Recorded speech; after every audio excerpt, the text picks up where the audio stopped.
비기출 문제들보다는 반복적으로 틀리던 문제들이나 기출문제, 수능 연계 문제집의 오답에 더 많은 시간을 투자했던 것 같습니다. 수능이 가까워질수록 틀린 문제들을 계속해서 고치고 완벽히 이해한 문제들은 제치고 정말 수능장에서 나온다면 못 풀 것 같은 문제들만 추려가며 수능장에는 오답 몇 문제만 들고 갈 수 있을 때까지 오답 정리를 했습니다.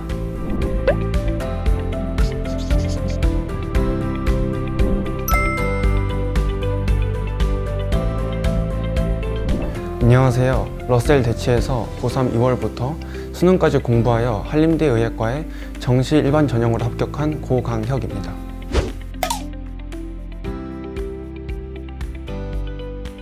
축하해 주셔서 감사합니다. 제가 원했던 학과에 가기 위해 정말 열심히 공부했고 그 결과로 제 목표를 이뤄냈기에 정말 기쁜 나날들을 보내고 있습니다.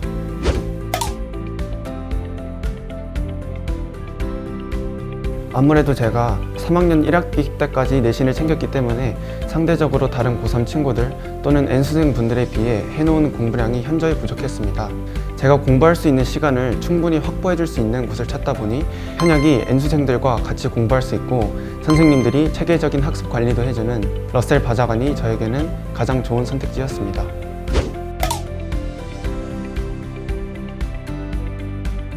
(1학기) 내신이 끝난 후 일단 1월, 2월에 해놓은 개념 공부를 재확인하는 차에 복습을 많이 했었습니다.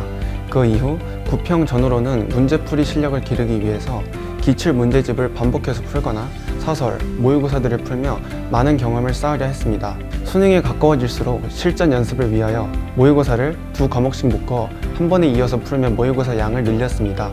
또한 비기출 문제들보다는 반복적으로 틀리던 문제들이나 기출문제, 수능 연계 문제집의 오답에 더 많은 시간을 투자했던 것 같습니다. 수능이 가까워질수록 틀린 문제들을 계속해서 고치고 완벽히 이해한 문제들은 제치고 정말 수능장에서 나온다면 못 풀 것 같은 문제들만 추려가며 수능장에는 오답 몇 문제만 들고 갈 수 있을 때까지 오답 정리를 했습니다.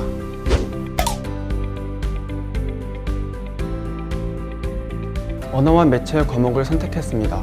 강민철 선생님의 단과 수업을 들으며 여태까지 정돈되지 않은 채 국어를 풀던 저의 습관을 고치는 데 많은 도움을 받았습니다. 선생님에게서만 배울 수 있는 국어 풀이법을 수능장까지 끌고 가며 저의 국어 실력을 많이 올릴 수 있었습니다. 미적분 과목을 선택했습니다. 메데프와 코얼 모의고사 같은 원래 고사들을 통해서 현재 저의 실력이 어느 정도인지 판단할 수 있었고 특히 양지의 준킬러 그리고 킬러 문제들을 통해 많은 연습을 할 수 있었습니다. 화학 1과 지구과학 1 과목을 선택했습니다. 메데프와 콜을 통해서 제가 까먹고 있던 개념들이나 문제 유형들을 다시 익힐 수 있었습니다. 또한 전에 알지 못했던 내용이나 신유형 문제들을 통해 당황하지 않고 풀어나가는 연습을 할 수 있었습니다.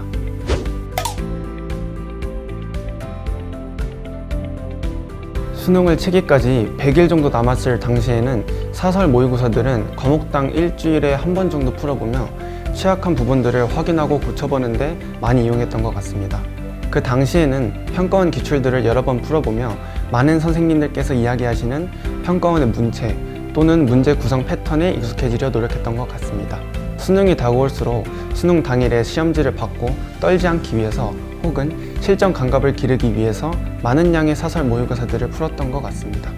예를 들어서 국어 모의고사 같은 경우에는 한번 지문이 안 읽히더라도 괜찮아, 이럴 거 다 알고 있었잖아 라는 생각을 반복적으로 떠올리며 페이스를 되찾을 수 있는 연습을 하기 위해 많이 이용하기도 하고 또한 저의 문제 풀이 과정을 따라가 보며 고쳐야 할 실수 패턴들을 분석할 때 유용하게 사용했습니다.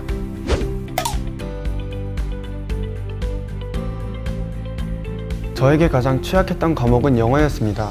제가 가지고 있던 가장 근본적인 문제는 영어 단어 숙지가 제대로 되어 있지 않았다는 점이었습니다. 영단어를 많이 알고 있지 않다 보니 당연히 지문이 잘 읽히지도 않고 그랬기에 영어 점수도 항상 낮았습니다. 9월 모의고사에 영어 2등급을 맞았을 때부터 영어 공부를 느슨하게 하면 안 되겠다는 생각이 들기 시작했고 저의 단점을 극복하기 위해서 저는 영어 문제나 모의고사를 풀고 나서 항상 모르는 단어의 형광펜으로 표시를 하고 집에 가기 전에 이 단어들을 단어장 앱에 빠짐없이 기록했습니다. 이후 집에 돌아가는 길에는 지금까지 기록해 놓은 영어 단어들을 매일같이 외웠습니다.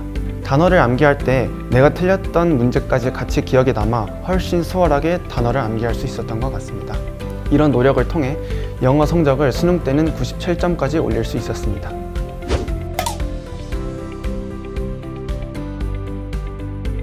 자습관에서 공부를 하다가 단과를 들을 때는 별다른 이동 과정 없이 한 건물에 있는 해당 강의실에 찾아가 수업을 들을 수 있어서 매우 편리했습니다. 또한 제가 필요로 하는 수업만을 선택해서 들을 수 있다는 점에서 좋았습니다.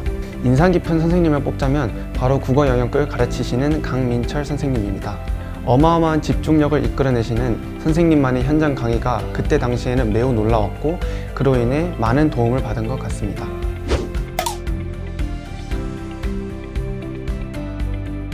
첫 번째로 저에게는 러셀의 집단적인 면학 분위기가 가장 많은 도움이 된 것 같습니다. 바자관에서 공부를 시작할 때 수험생들 모두 각자의 목표를 가지고 성실히 공부를 하는 모습을 보고 동기부여를 받으며 그 이후 더욱 열심히 입시를 준비했던 것 같습니다.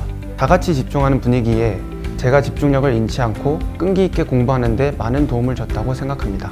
두 번째로 제가 느끼는 바자관의 장점은 세계적인 표준 시간표입니다. 바자관의 표준 시간표가 수능 시간표와 동일하여 쉬는 시간과 공부 시간이 수능 시간표에 익숙해질 수 있도록 도움되었습니다. 또한 등원 시간과 하원 시간이 정해져 있어 규칙적인 학습 생활을 유지하기에도 좋은 환경이었습니다.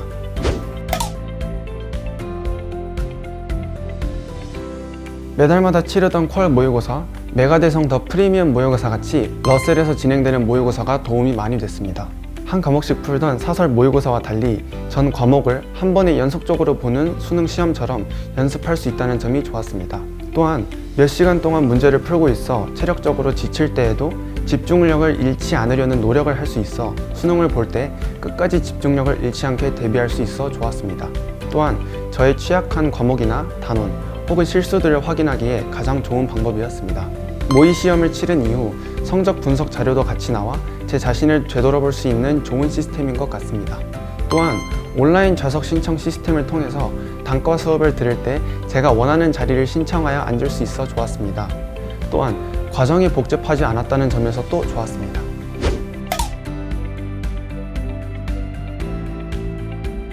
주기적으로 자습관을 돌아다니시며 학생들이 집중력을 잃지 않게 도와주시고 나아가 학습 분위기를 유지해 주신다는 점에서 좋았습니다. 또한 자습관 바로 앞에 계셔서 입시에 대해 궁금한 점이 생기거나 필요한 것이 있을 때 바로바로 이야기할 수 있었던 점이 좋았습니다.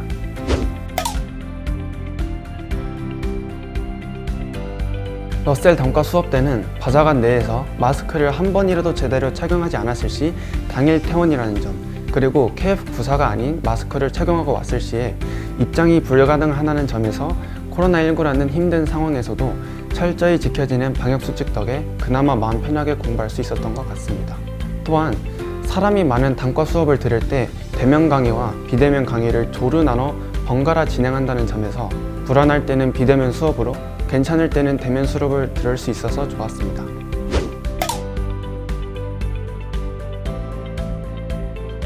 대입 수험 생활을 거치며 저에게 가장 힘들었던 순간은 수시 원서 작성을 끝내고 다시 정시로 돌아와 수능 공부를 시작할 때였습니다. 물론 수시 원서를 내며 2년 반간의 고생이 끝났다는 후련한 마음이 들기도 했지만 원하는 내신 점수를 받지 못했기에 아쉽고 허탈한 기분이 컸습니다. 또한 수능 공부를 늦게 시작한다는 점에서도 정시도 내가 원하는 만큼의 성적을 받지 못할까봐 굉장히 불안해했던 기억이 있습니다. 그러나 저는 제 자신에 대한 믿음을 가지기로 마음을 다지고 러셀 바자관에 들어와 수능까지 남은 시간들을 효율적이고 알차게 사용하며 극복해낸 것 같습니다.